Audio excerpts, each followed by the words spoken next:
Hello student, welcome to एडवे। मैं ब्रजेश आज से स्टार्ट कर रहा हूँ क्लास 12 बायोलॉजी। आज का जो हमारा टॉपिक है sexual reproduction in flowering plant. चलिए स्टार्ट करते हैं। चलिए स्टूडेंट, अपना ये चैप्टर स्टार्ट करते हैं। इस चैप्टर को स्टार्ट करने से पहले कुछ 11th क्लास के टॉपिक्स हैं जो इस चैप्टर को इस चैप्टर से रिलेट करते हैं। उस चैप्टर का मैं नाम लिख रहा हूँ, आप देखते चलेंगे।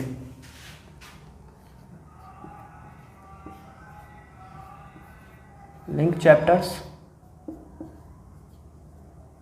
From class 11th।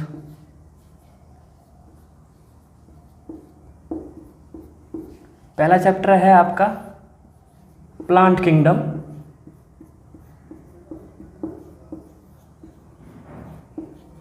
दूसरा मॉर्फोलॉजी।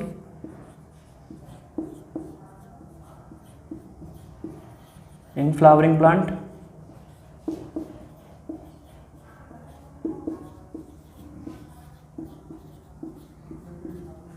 एंड तीसरा है सेल साइकिल। सेल साइकिल में मेनली ये चैप्टर माइटोसिस और मियोसिस पे पूरा चैप्टर चलता है। तो इस चैप्टर में माइटोसिस और मियोसिस दोनों की नॉलेज आपको होनी चाहिए। अगर ये दोनों की नॉलेज अगर आपके पास होगी तो ये चैप्टर आपको बहुत अच्छे से समझ में आएगा। अगर नहीं है तो कोई बात नहीं, मैं आपको क्लियर करा दूंगा साथ के साथ ही। चलो जल्दी से इसका स्क्रीनशॉट ले लो। चलिए स्टूडेंट, ये अब हमारा मेन चैप्टर स्टार्ट हो रहा है फ्लावरिंग प्लांट। जैसे कि चैप्टर का नाम है sexual reproduction in flowering plant. Flowering plant कैसे प्लांट होते हैं इसके बारे में मैं आपको बताता हूँ। आपने क्लास 11th में प्लांट किंगडम पढ़ा होगा, जिसमें एंजियोस्पर्म एक टॉपिक था। एंजियोस्पर्म की लाइफ साइकिल उसमें दे रखी है। लाइफ साइकिल से आगे जो चैप्टर होगा वो यहाँ कंटिन्यू होगा। उस चैप्टर को पूरा एक्सपांड करके हमें यहाँ पे पढ़ेंगे। तो फ्लावरिंग प्लांट कैसे प्लांट होते हैं? एंजियोस्पर्म, जितने भी एंजियोस्पर्म वाले प्लांट होते हैं, एंजियोस्पर्म वाले जितने भी प्लांट होते हैं उनमें मेन प्लांट बॉडी जो होती है वो स्पोरोफाइट होती है। कौन सी होती है? स्पोरोफाइट। मेन प्लांट बॉडी होती है, मेन प्लांट बॉडी स्पोरोफाइट होती है। स्पोरोफाइट क्या होता है? स्पोरोफाइट वो होता है जो स्पोर फॉर्मेशन करते हैं। इनकी प्लॉइडी कैसी होती है? ये डिप्लॉयड होते हैं। कैसे होते हैं? डिप्लॉयड होते हैं। इसकी डिप्लॉयड की मियोसिस कराएंगे, ये हैप्लॉइड में कन्वर्ट होगा। आपको पता होगा जो मियोसिस होता है, मियोसिस एक रिडक्शनल डिवीजन होता है, वो प्लॉइडी को डिक्रीज करता है। और मियोसिस जो होता है वो दो स्टेज में कंप्लीट होती है। पहला होता है रिडक्शनल और दूसरा होता है इक्वेशनल। मियोसिस 1 और मियोसिस 2 क्लास 11 की सेल साइकिल खोलोगे तो आपको उसमें मिल जाएगा। मेन प्लांट बॉडी स्पोरोफाइट होती है। स्पोरोफाइट में क्या होता है? कुछ प्लांट में हार्मोनल चेंज होते हैं। हार्मोनल चेंज होते हैं। जैसे कि आपने प्लांट ग्रोथ एंड डेवलपमेंट नाम का एक चैप्टर है 11th में, प्लांट फिजियोलॉजी, उसमें ऑक्सिन हार्मोन के बारे में बात कर रखा है। तो वही उसी की तरह हार्मोनल चेंज होते हैं। हार्मोनल चेंज से जो हमें मॉर्फोलॉजिकल चेंज मिलता है, मॉर्फोलॉजिकल जो चेंज मिलता है वो रिस्पॉन्सिबल होता है तुम्हारा फ्लावर के पार्टिसिपेशन के लिए, और फ्लावर उसी से बनता है। तो जल्दी से इसका स्क्रीनशॉट ले लो, इसके आगे का मैं समझाता हूँ। जैसे कि इस चैप्टर में प्लांट भी वर्ड यूज़ हो रहा है बहुत। तो प्लांट का मतलब आप क्या समझोगे? जो प्लांट है लिखा हुआ इसमें, प्लांट से हमेशा दिमाग में एक चीज़ क्लिक करनी चाहिए। जो हमने प्लांट किंगडम पढ़ा है 11th क्लास में, उसमें एल्गी है। एल्गी तो खैर प्लांट में नहीं आता। एल्गी, ब्रायोफाइट, टेरिडोफाइट, जिम्नोस्पर्म और एंजियोस्पर्म। ठीक है, तो हमारे ब्रायोफाइट होते हैं, टेरिडोफाइट होते हैं और एल्गी होते हैं। ये कैसे होते हैं? ये हैप्लॉइड होते हैं। ठीक है, हम बात करेंगे डिप्लॉइड प्लांट की। तो जिम्नोस्पर्म और एंजियोस्पर्म जो होते हैं वो आपके होते हैं डिप्लॉइड प्लांट। ठीक है, जिम्नोस्पर्म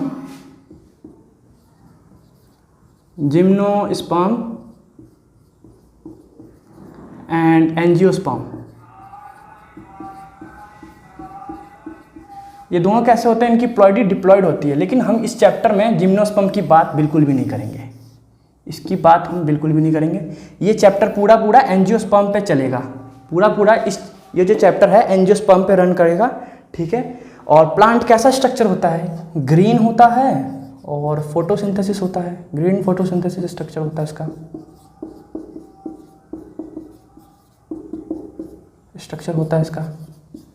ठीक है, जल्दी से इसका स्क्रीनशॉट लो। तो स्टूडेंट, प्लांट में 2 स्टेज होती है, मेनली 2 स्टेजेस होती हैं। पहला जो होता है वो हमारा होता है गैमेटोफाइट, दूसरा होता है स्पोरोफाइट। अगर गैमेटोफाइट की बात करें, इसकी प्लॉइडी होती है, हैप्लॉइड होते हैं। कैसे होते हैं? हैप्लॉइड। और ये कैसे होते हैं? डिप्लॉइड होते हैं। ठीक है। गैमेटोफाइट में हम क्या कराएंगे? गैमेटोफाइट में हम माइटोसिस कराते हैं, माइटोसिस। क्योंकि तुम्हें पता है, अगर नहीं याद है तो मैं याद दिला देता हूँ। माइटोसिस जो होती है वो रिडक्शनल डिवीजन होती है, रिडक्शनली इक्वेशनल डिवीजन होती है। मियोसिस जो होती है वो रिडक्शनल डिवीजन होती है और इक्वेशनल डिवीजन होती है। मियोसिस 2 स्टेज में कंप्लीट होती है।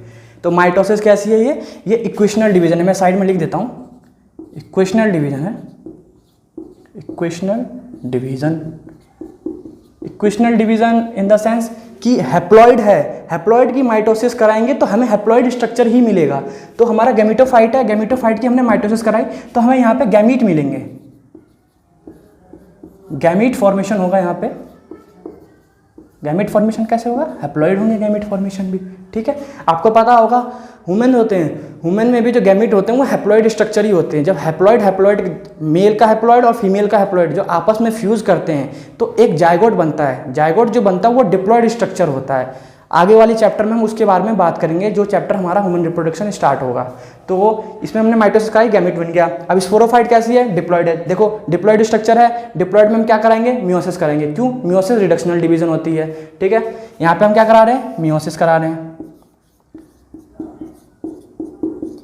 कैसी डिवीजन है? रिडक्शनल। मियोसिस में जो मियोसिस फर्स्ट जो होती है वो रिडक्शनल डिवीजन होती है और मियोसिस 2 जो होती है वो इक्वेशनल डिवीजन होती है। रिडक्शनल मतलब हम हैप्लॉइड बना लेते हैं, फिर हैप्लॉइड से फिर हम हैप्लॉइड बनाने के लिए फिर हम मियोसिस 2 करवाते हैं। ठीक है। वो हम आने वाले चैप्टर जो हमारा ह्यूमन रिप्रोडक्शन है उसमें बताऊंगा मैं तुम्हें, जब मैं स्पर्मेटोजेनेसिस और oogenesis जब मैं पढ़ाऊंगा। ठीक है। मियोसिस है, मियोसिस कैसी डिवीजन है? रिडक्शनल डिवीजन है। और यहाँ स्पोरोफाइट है और यहाँ पे क्या मिलेंगे? स्पोरोफाइट नाम से पता चल रहा है क्या मिलेंगे? यहाँ पे स्पोर फॉर्मेशन होगा।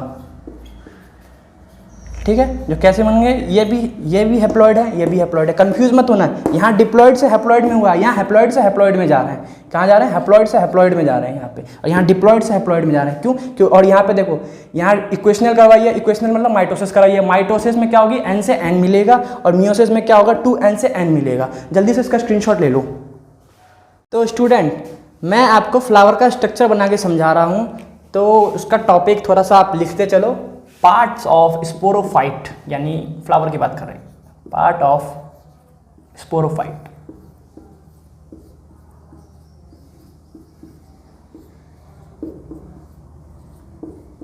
ठीक है। एज यूजुअल आपको पता होगा, अगर आपने मॉर्फोलॉजी पढ़ी है तो इसको हम थैलेमस बोलते हैं। ठीक है। ये हमारा सेपल्स होता है एक, और एक पेटल्स होता है, और एक एंथर और एक स्टिग्मा। पिस्टिल जिसे बोलते हैं, स्टिग्मा नहीं, पिस्टिल बोलेंगे इसको। इसे बोलेंगे सेपल्स और इसे बोलेंगे पेटल्स, पेटल्स। और ये हमारा होता है पिस्टिल, और ये हो गया हमारा एंथर। तो एंथर और पिस्टिल ये हैं इसेंशियल वर्ल। कैसे वर्ल हैं ये? Essential whorl. और ये होते हैं हमारे एसेसरी मतलब ये ऑर्गन हमारे काम के नहीं हैं। ठीक है। प्लांट में एसेसरी वर्ल, एसेसरी वर्ल। यहाँ पे एक शब्द आ रहा है वर्ल। वर्ल एक मॉर्फोलॉजी में हम पढ़ाते हैं, मॉर्फोलॉजी में वर्ल जो होता है मतलब गुच्छा, क्लस्टर, एक सर्कल बनता है जिसे कहते हैं, मतलब एक whorl of androecium. Whorl of androecium को एंथर बोलते हैं, और वैसे ही वर्ल ऑफ गाइनोशियम उसको पिस्टल बोलते हैं। तो वर्ल मतलब हमेशा याद रखना कि क्लस्टर होता है, ऊपर से देखने पे एक सर्कल स्ट्रक्चर बनेगा और मतलब एंड्रोशियम का, तो उसे एंथर बोलेंगे। तो वही इसेंशियल वर्ल मतलब इसमें काम क्या होगा? ये स्पोर फॉर्मेशन में पार्टिसिपेट करेंगे। क्या करेंगे? स्पोर फॉर्मेशन में क्या करेंगे? पार्टिसिपेट करेंगे।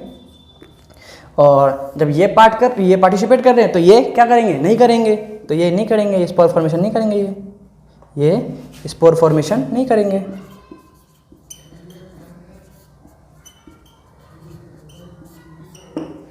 जल्दी से इसका स्क्रीनशॉट लो।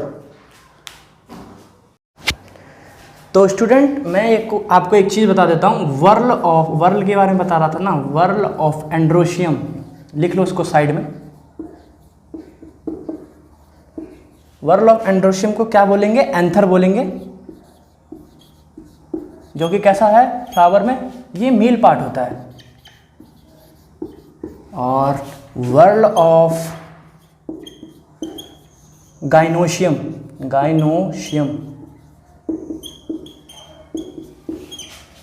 वो हमारा पिस्टिल होता है। ये कैसा पार्ट है, ये फीमेल पार्ट होता है। तो अब हम इस चैप्टर को थोड़ा सा स्टार्ट करेंगे और कैसे कैसे पढ़ेंगे, कैसे कैसे मूव ऑन करेंगे इस चैप्टर में, मैं आपको करवाऊंगा। इससे पहले आप इसका स्क्रीनशॉट ले लो। तो स्टूडेंट इस चैप्टर को स्टार्ट करूंगा मैं 3 फेज़ में और मैं बताऊंगा कैसे कैसे इस चैप्टर को मूव ऑन करेंगे। तो सेक्सुअल रिप्रोडक्शन,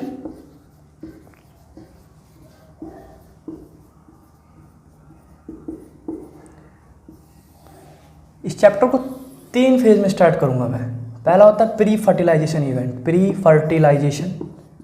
फर्टिलाइजेशन इवेंट। इसका मतलब कि फर्टिलाइजेशन जो होती है उससे पहले की इवेंट की बात कर रहे हैं यहाँ पे, और यहाँ पे हम फर्टिलाइजेशन की बात करेंगे, फर्टिलाइजेशन। और फर्टिलाइजेशन के बाद यहाँ पे पोस्ट फर्टिलाइजेशन इवेंट की बात करेंगे, पोस्ट फर्टिलाइजेशन के बाद की इवेंट की बात करेंगे, पोस्ट फर्टिलाइजेशन इवेंट।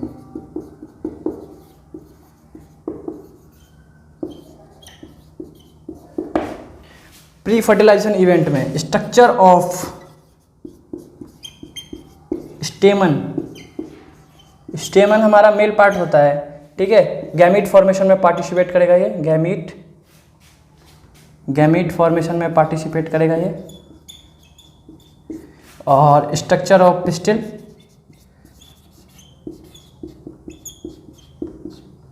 ये क्या करेंगे, ये फीमेल पार्ट है, ये भी गैमीट फॉर्मेशन में पार्टिसिपेट करेंगे। फिर हम पॉलिनेशन के बारे में बात पढ़ेंगे, पॉलिनेशन के बाद यहाँ पे हम पढ़ेंगे आउटब्रीडिंग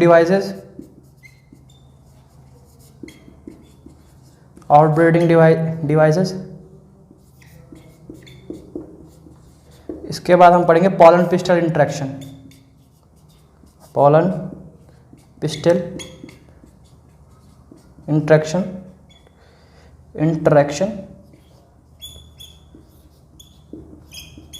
यहाँ पे बात करेंगे हम सिनगैमी और ट्रिपल फ्यूजन।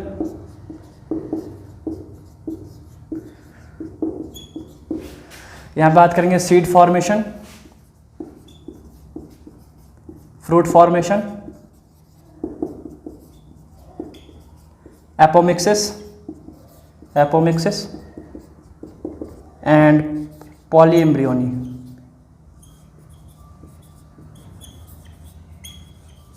इस चैप्टर को हम ऐसे ऐसे पार्ट में डिवाइड कर दिया है और इस चैप्टर को हम इस फेज में कंटिन्यूसली पढ़ते चलेंगे।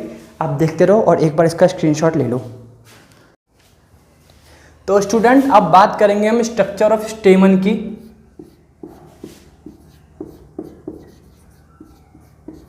स्ट्रक्चर ऑफ स्टेमन, जैसा कि मैंने आपको स्टेमन के बारे में अभी काफ़ी चीज़ें बता दी हैं। स्टेमन क्या होता है तो आपको कन्फ्यूज़न नहीं रखना है दिमाग में। स्टेमन मतलब हमेशा याद रखना कि हाँ मेल पार्ट होता है। मेल पार्ट भी क्या होता है फ्लावर का, एंथर होता है। तो कौन सा हो गया, ये एंथर हो गया। अभी हम मेल पार्ट की ही बात करेंगे। जैसा कि मैंने आपको फ्लो चार्ट बना के दिया था, आप उस फ्लो चार्ट को देखते रहोगे, आपको चैप्टर आसानी से समझ में आएगा कि हाँ अभी क्या चल रहा है। ठीक है, स्ट्रक्चर ऑफ स्टेमन की बात करते हैं। तो ये दिखता कैसे है मैं थोड़ा सा आपको बताता हूँ। थोड़ा सा ये ऐसा होता है ये, और इसके नीचे एक थोड़ी सी ये होती है, इसको हम बोलते हैं फिलामेंट और इसको बोलते हैं एंथर। एंथर से पहले मैं फिलामेंट की बात कर लेता हूँ थोड़ी सी। फिलामेंट कैसा होता है, फिलामेंट जो होता है वो थिन होता है। कैसा होता है? थिन होता है। कैसा होता है? इलोंगेटेड होता है, मतलब लंबा सा होता है, इलोंगेटेड। देन इसकी लेंथ जो होती है वो वेरिएबल होती है, लेंथ वेरिएबल होती है। प्लांट टू प्लांट इसकी लेंथ जो होती है वेरिएबल होती है। और इसकी एक और चीज़ मैं बताता हूँ जो ये बहुत ही इंपॉर्टेंट है, ये बोर्ड में भी आ सकता है और नीट में एज़ यूजुअल ये क्वेश्चन आया भी है, 2018 या 19 में आया ये क्वेश्चन। तो मैं आपको फिलामेंट के दो एंड बताता हूँ, जैसे कि ये एंथर है और ये है फिलामेंट। और फिलामेंट कहाँ लाई करता है? ये थैलेमस है ना, एंथर, ये एंथर है और ये थैलेमस है। अभी मैंने आपको वो स्ट्रक्चर बना के समझाया था, ये थैलेमस है और ये है हमारा ऊपर में एंथर। तो देखो एंथर में ये वाला पार्ट दिख रहा है, ये वाला, ठीक है, इसको हम बोलते हैं डिस्टल एंड। क्या बोलते हैं? डिस्टल एंड बोलते हैं, DISTAL, डिस्टल एंड होता है ये। और ये वाला जो होता है हमारा प्रॉक्सिमल एंड होता है, प्रॉक्सिमल एंड होता है। अब डिस्टल एंड बोलेगा कि कहाँ अटैच होता है, तो आप याद रखना डिस्टल एंड अटैच रहता है अटैच टू एंथर। कहाँ अटैच रहता है? Attach to anther. वही अगर हम उसकी बात करेंगे प्रॉक्सिमल एंड कहाँ अटैच होता है, अगर क्वेश्चन आ जाए कि प्रॉक्सिमल एंड कहाँ अटैच होता है, तो आप याद रखोगे कहाँ अटैच होता है, वो अटैच टू थैलेमस। कहाँ अटैच होता है?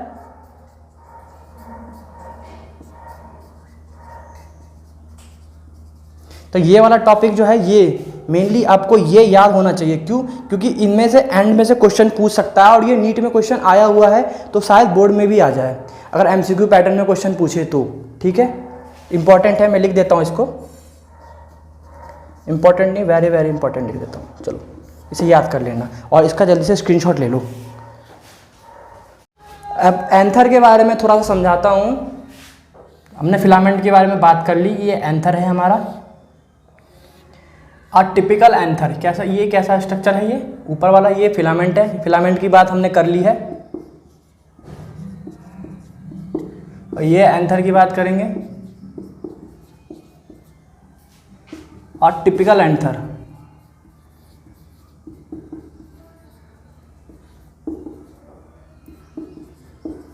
Have two lobe. कितने लोब होते हैं? Have two lobe which contain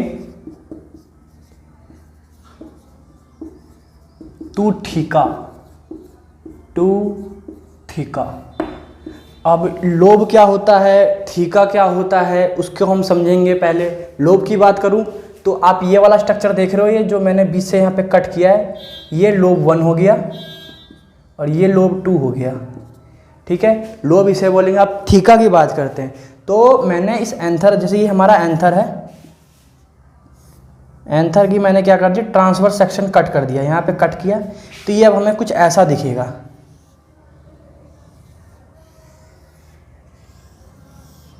butterfly नहीं है ये, ठीक है। एंथर को हमने ट्रांसवर्स सेक्शन कट किया, इसका क्या किया, ट्रांसवर्स सेक्शन कट किया। TS ऑफ, मैं यहाँ लिख ही देता हूँ, TS ऑफ एंथर। एंथर की मैंने ट्रांसवर्स सेक्शन कट कर दी यहाँ पे। तो एंथर जो है, यहाँ थीका की बात कर रहे हैं, तो साइड में यहाँ पे कुछ लेयर्स प्रेजेंट होती हैं, यहाँ इसके साइड में कुछ लेयर्स प्रेजेंट होती हैं, उसको थीका बोलते हैं। क्या बोलते हैं? थीका बोलते हैं। और ये हमारा लोब 1 हो गया, ये वाला हमारा लोब 1 हो गया और ये वाला हमारा लोब 2 हो गया। और ये देखो यहाँ पे ये वाला जो स्ट्रक्चर है, ये जो थोड़ा सा मुड़ रहा है, बेंड हो रहा है, इसे हम बोलते हैं लॉन्गिट्यूडनल ग्रूव बोलते हैं इसको, लॉन्गिट्यूडनल ग्रूव। अब बोलोगे लॉन्गिट्यूडनल ग्रुप का काम क्या होता है?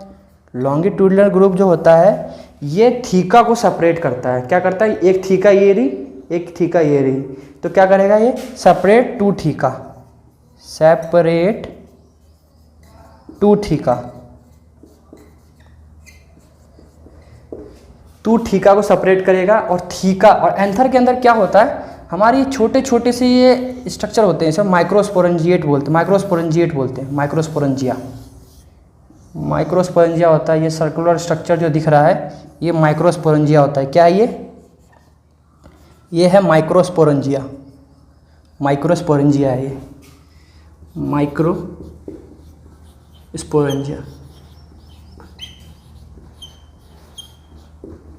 कैसा स्ट्रक्चर, ये सर्कुलर स्ट्रक्चर है, सर्कुलर, जल्दी से, सर्कुलर स्ट्रक्चर है। तो अब पूरा कंक्लूजन निकालते हैं हम इसका। एक एंथर में कितने लोब, 2 लोब, तो क्या हो गया, ये बाइलोब्ड हो गया। 2 लोब की बात होगी तो क्या हो जाएगा यहाँ पे, बाइलोब्ड। एक एंथर में 2 लोब, 2 लोब में कितने थीका, 2 थीका। ठीक है, थीका क्या होता है, जो साइड में कुछ सेल्स प्रेजेंट होते हैं, कुछ टिश्यू मतलब कुछ प्रेजेंट होते हैं सेल्स, उसको हम थीका बोलते हैं। ठीक है, और एक एंथर में कितने माइक्रोस्पोरेंजिया, 4 माइक्रोस्पोरेंजिया। 4 माइक्रोस्पोरेंजिया को क्या बोलते हैं, टेट्रा मतलब 4 माइक्रोस्पोरेंजिया को टेट्रास्पोरेंजिएट बोलते हैं, 4 माइक्रोस्पोरेंजिया। जल्दी से इसका स्क्रीनशॉट ले लो। अब एंथर की बात करते हैं। उसका जो मैंने अभी समझाया उसका पूरी कंक्लूजन निकाल के मैं बता रहा हूँ, जो आपको वो याद रखना, मतलब वो ना याद रखे, ये याद रखना है। अगर ये याद रहेगा तो क्वेश्चन आपके सारे बन जाएंगे, चाहे वो MCQ हो, चाहे वो थ्योरेटिकल क्वेश्चन हो जो बोर्ड में आते हैं। ठीक है, एंथर में कितने लोग होते हैं, 2 लोग होते हैं, अभी समझाया था। 2 लोग को क्या बोल सकते हैं हम, बाइलोब्ड बोल सकते हैं, बोल सकते नहीं, बोलते हैं। ठीक है, बाइलोब्ड। ठीक, और कितने थीका होते हैं, 2 थीका होते हैं। थीका समझा दिया अभी मैंने, साइड में कुछ कॉर्नर्स पे कुछ टिश्यूज प्रेजेंट होते हैं, मतलब कुछ सेल्स प्रेजेंट होते हैं, उसे थीका बोलते हैं। तो उसे क्या बोलेंगे, 2 थीका है तो डाइथीकस बोलेंगे, डाइथीकस। ठीक है, डाइथीकस। और कितने माइक्रोस्पोरेंजिया, 4 माइक्रोस्पोरेंजिया, 4 माइक्रोस्पोरेंजिया। माइक्रोस्पोरेंजिया कैसा स्ट्रक्चर, सर्कुलर स्ट्रक्चर होता है, अभी समझा दिया था मैंने। डायग्राम देखो सब समझ में आएगा। सर्कुलर स्ट्रक्चर होता है माइक्रोस्पोरेंजिया। 4 हैं तो क्या बोलेंगे, 4 को टेट्रा बोलते हैं। क्या बोलते हैं, टेट्रा। तो क्या होगा ये, टेट्रा स्पोरेंजिएट, स्पोरेंजिएट। ठीक है, जल्दी से इसका स्क्रीनशॉट ले लो। और आपको ये याद रखना है, जो मैंने डायग्राम बनाया है उसको नहीं याद रखना। क्यों, क्योंकि वो उसमें काफ़ी कॉम्प्लेक्स हो जाएगा अगर आप उसको समझ नहीं जाओगे। लेकिन मैंने एक चीज़ डिटेल में बता दी है, अगर ये आपको याद रहेगा सारे क्वेश्चन आपके ईजिली हो जाएंगे, चाहे वो MCQ हो, चाहे वो थ्योरेटिकल हो। ठीक है, अब जल्दी से इसका स्क्रीनशॉट लो। तो स्टूडेंट, मैं आपको थोड़ा सा यंग एंथर और मैच्योर एंथर, 2 हैं तो 2 तरीके के एंथर होते हैं। कैसे कैसे होते हैं, एक यंग एंथर होता है, एक मैच्योर एंथर होता है। अगर आप बुक खोलोगे तो बुक में आपको डायग्राम मिल जाएगा, एक यंग एंथर का भी डायग्राम मिलेगा, उसके जस्ट नीचे मैच्योर एंथर का डायग्राम मिलेगा। तो यंग एंथर में होता क्या है और मैच्योर एंथर में क्या होता है, मैं आपको थोड़ा सा इसमें एक्सप्लेन करके बताता हूँ। यंग एंथर है, बाकी आगे भी मैं बताऊँगा इसके बारे में। और यंग एंथर और मैच्योर एंथर।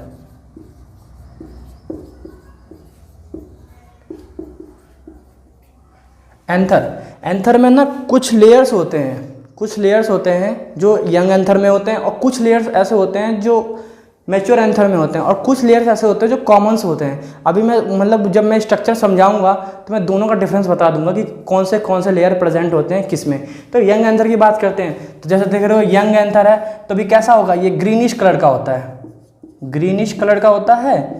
ग्रीनिश कलर होता है। ठीक है, और यहाँ क्या होगी, यहाँ मियोसिस होके पोलन बनेंगे। यहाँ पे मियोसिस होके पोलन ग्रेन बनेंगे। और यहाँ क्या होगा, ये है ब्राउनिश कलर का होता है। कैसा होता है, ब्राउनिश कलर होता है। और यहाँ पे मियोसिस नहीं होती है, क्योंकि यहाँ पे पोलन बन के यहाँ डिहाइसेंस हो जाता है। एंथर का डिहाइसेंस मतलब एंथर खुल जाती है और जो पोलन ग्रेन्स होते हैं वो बन जाते हैं, वो निकल जाते हैं पॉलिनेशन के लिए। तो यहाँ पे क्या होगा, मियोसिस अकर नहीं होगी। ठीक है, ये थोड़ा सा माइन्यूट डिफरेंस था यंग और मैच्योर के एंथर के बारे में। अभी मैंने थोड़ा समझाया इसको, आगे में जब ये यंग एंथर वाला टॉपिक खत्म हो जाएगा तो मैं आपको मैच्योर एंथर भी समझाऊंगा अच्छे से। पहले जल्दी से आप इसका स्क्रीनशॉट ले लीजिए। तो स्टूडेंट, अब हम बात करेंगे स्ट्रक्चर ऑफ यंग एंथर के बारे में। ठीक है, यंग एंथर में भी कुछ लेयर्स की बात करेंगे। स्ट्रक्चर ऑफ यंग एंथर,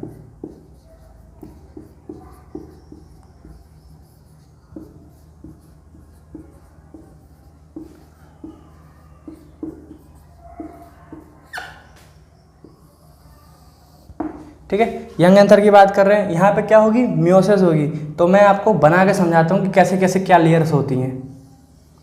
अभी मैंने बनाया था ना एक ट्रांसवर्स सेक्शन कट करके एंथर का मैंने दिखाया, ये क्या किया, ये टीएस ऑफ एंथर है, ठीक है। इसके बाहर कुछ सेल्स, मतलब कुछ सेल्स प्रेजेंट होती हैं ऐसे करके, कुछ टिश्यू प्रेजेंट होती हैं।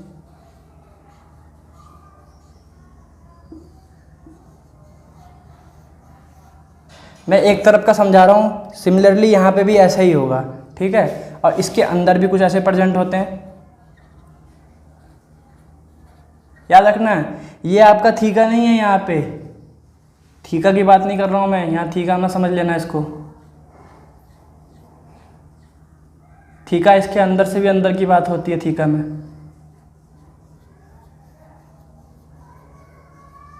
सिमिलरली यहाँ पे भी ऐसे ही होगा, यहाँ बना लेना आप, ठीक है।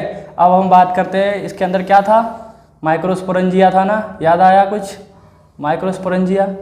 अब इसको भी कुछ लेयर में डिवाइड कर देते हैं, ठीक है। और माइक्रोस्पोरेंजिया के अंदर भी कुछ टिश्यू प्रेजेंट होते हैं,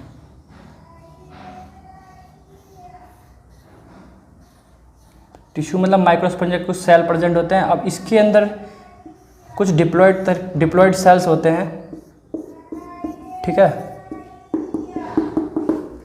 पहली वाली मैं आउटर टू इनर लेयर की बात कर रहा हूँ, मतलब बाहर से हम अंदर की तरफ लेयर में जाएंगे। पहला कैसा होता है, पहला लेयर होता है वो हमारा होता है एपिडर्मिस, पैरेन्काइमा सेल की होती है, एपिडर्मिस हो गई।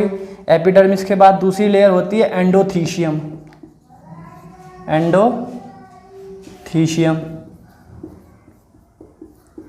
एंडोथीशियम के बाद हम बात करेंगे मिडल लेयर की,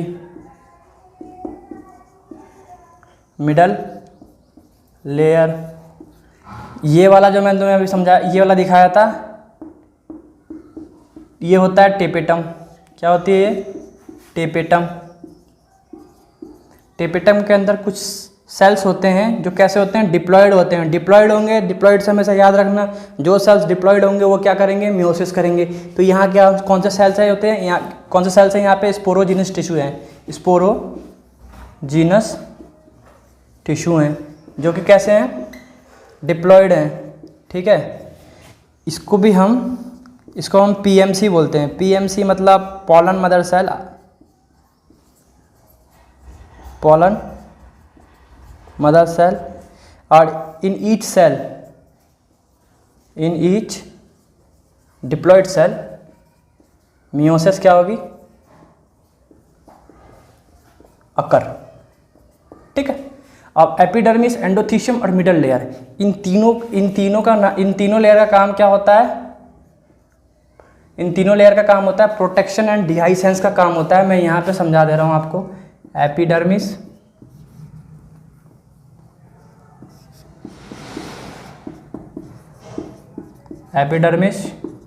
एपिडर्मिस के बाद दूसरा लेयर क्या होता है, एंडोथीशियम की बात करेंगे। एंडोथीशियम के बाद क्या होता है, मिडल लेयर, ठीक है। इन तीनों का काम क्या होता है, प्रोटेक्शन करते हैं किसको, हमारे एंथर को प्रोटेक्शन करते हैं, प्रोटेक्शन। और क्या करते हैं ये, डिहाइसेंस मतलब एंथर का खोलना, प्रोटेक्शन एंड डिहाइसेंस का काम करते हैं, ठीक है। और रही बात टेपेटम की, टेपेटम जो होते हैं वो हमारे बाई न्यूक्लिएटेड होते हैं या फिर मल्टी न्यूक्लिएटेड होते हैं, और इनके पास क्या होता है, डेंस साइटोप्लाज्म होता है। तो ये हम आगे बात करेंगे इसके बारे में, ठीक है। अब जल्दी से इसका स्क्रीनशॉट लो। ये एक बात ध्यान से सुन लो, पहले ये वाले जो हैं सिमिलरली यहाँ पे भी आपको प्रेजेंट मिलेंगे। मैंने एक तरफ का दिखाया है आपको, आप यहाँ पे भी बना लेना इसको, ठीक है। आप अपने नोटबुक में यहाँ पे बना लेना। और ये 4 माइक्रोस्पोरेंजिया हैं, 4 माइक्रोस्पोरेंजिया हो सके तो बना लेना, ठीक है। मैं एक तरफ का समझाया हूँ, आप इधर का भी समझा, बिल्कुल सेम टू सेम सिमिलर होता है, ठीक है। जल्दी से आप इसका स्क्रीनशॉट लो। तो स्टूडेंट, आई होप कि आपको ये लेक्चर समझ में आया होगा, सारे कॉन्सेप्ट आपके क्लियर हो गए होंगे। अब इससे आगे जो होगा हम नेक्स्ट लेक्चर जो होगा उसमें कंटिन्यू करेंगे। तब तक के लिए आप चैनल को सब्सक्राइब कर दो और लाइक कर दो। Thank you so much.